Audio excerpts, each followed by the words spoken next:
यहाँ तो यहाँ तक कहा गया है कि किसी मुर्दे को अगर जलाया भी जाता है तो कभी गोल बत्ती नहीं लगती। आप मटके के पास में, परिंदे के पास में, जल के पात्र के पास में कोई भी अगर दिया लगाएंगे तो वहां गोल बत्ती रखकर लगाएंगे तो घर में लक्ष्मी नहीं टिकेगी।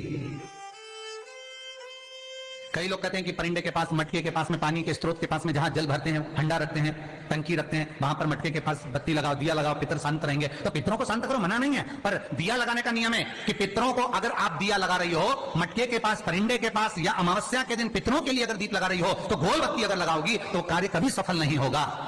घर में लक्ष्मी नहीं टिकेगी, संपदा नहीं रहेगी, घर में कोई ना कोई बीमार पड़ा ही रहेगा, धन आएगा जाएगा, टिकेगा नहीं।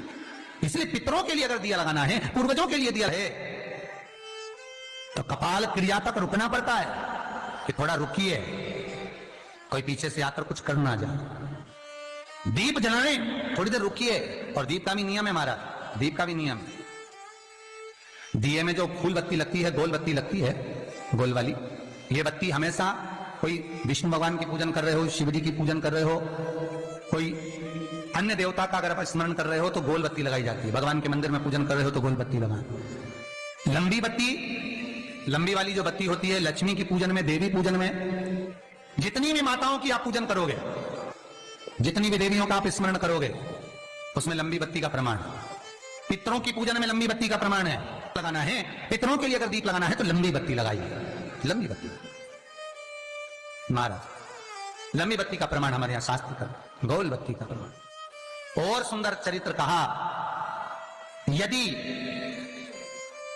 आपके जीवन में बहुत ज्यादा लक्ष्मी से तकलीफ है, कष्ट बहुत ज्यादा है, या संबंध खराब हो रहे हैं, बहू और बेटों के संबंध खराब हो रहे हैं, अदालत में बात चली गई कि लड़की और लड़के का तलाक होने वाला है, बहू अपने घर जाकर बैठ गई, आने को तैयार नहीं है, जमाई अपने घर रह गया, लड़की को लाने को तैयार नहीं है,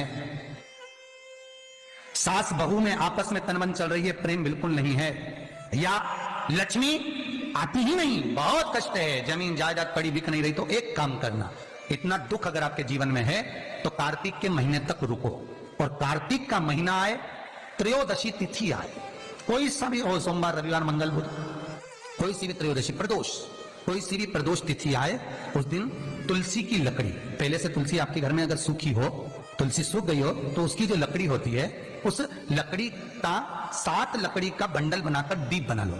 लकड़ी का दीप मतलब लकड़ी, पतली पतली डालियों को लेकर कच्चे सूत से उसको बांध दो, और बांधकर घी में डुबक दो।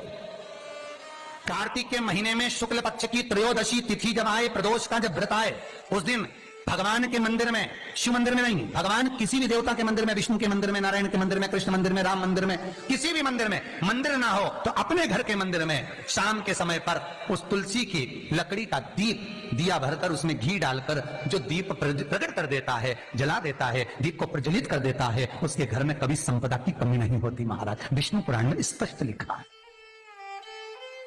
इसलिए शायद कहा जाता है कि भगवान को सर्वश्रेष्ठ कौन सा चंदन अच्छा लगता है। आपको पहले भी कथा में कहा, आगरा की कथा अगर किसी ने सुनी होगी तो उसमें वर्णन किया, भगवान को सर्वश्रेष्ठ चंदन कौन सा, भगवान को सर्वश्रेष्ठ चंदन कौन सा प्रिय है, वो कौन सा चंदन है जो भगवान विष्णु को लगाएं, राम को लगाएं, कृष्ण को लगाएं, वो कौन सा चंदन है जो श्री हरि को लगाया जाए। तो जीते जी भगवान विष्णु एक बार गले लगाते हैं, उसको कहते हैं हरि चंदन। कौन सा चंदन है? हरि चंदन। हरि चंदन बाजार में नहीं मिलेगा, हरि चंदन आपको बनाना पड़ेगा। कैसे बनाना है? तुलसी जब सूख जाए उसकी जड़ को निकाल लिया जाए, वो जड़ को पानी में धो लिया जाए, धोने के बाद उसको सिलबट्टे पर, पत्थर पर घिसा जाए, और घिसकर उसमें थोड़ा सा कुंकू, रोली डालकर तैयार कर कर जो भगवान विष्णु के मस्तक पर, कृष्ण राम के मस्तक पर लगा देते हैं, और उसकी एक बिंदी अपने हृदय पे लगा लेते हैं। जीते जी भगवान एक बार उसको गले लगाते ही हैं। हरि चंदन प्रियता। जैसे शिव महापुराण में रुद्र चंदन का भाव है, शिव महापुराण में रुद्र चंदन का प्रमाण दिया जाता है। अगर आपने लिंग पुराण पढ़ी हो तो उसका 5वां स्कंद अवश्य पढ़िएगा महाराज, और शिव महापुराण अगर पढ़ रहे हो तो उसका कुमार खंड पढ़िएगा, जिसमें रुद्र चंदन का प्रमाण है। रुद्र चंदन कैसा? रुद्र चंदन का प्रमाण कैसा? तो महाराज कहा, चंदन घिसकर, पीला चंदन घिसकर उस चंदन को 3 मुखी रुद्राक्ष पर लपेट लिया जाता। तीन मुखी रुद्राक्ष पर चंदन को लपेटा जाता है। लपेटोगे उसके बाद उसको ऐसा गोल करोगे तो एकदम चिकना हो जाएगा, एकदम चिकना।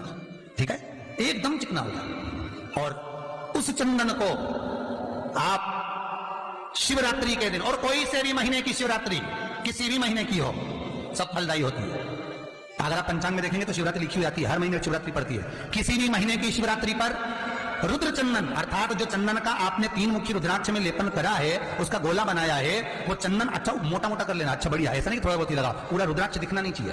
पूरा लपेट कर उसको शंकर के शिवलिंग पर ले जाकर रख दीजिए और फिर धीरे धीरे शंकर भगवान का जल अभिषेक करना प्रारंभ कर दीजिए। वो चंदन पूरा धीरे धीरे शंकर के शिवलिंग पर डलना चाहिए। शंकर के मूल मंत्र श्री शिवाय नमस्तुभ्यं का जाप करिए। यह कहलाता है रुद्र चंदन। इस चंदन के अभिषेक से महाराज जो काम नहीं होता, आप कर कर उस कार्य को प्राप्त कर सकते हो, सिद्ध कर सकते हो।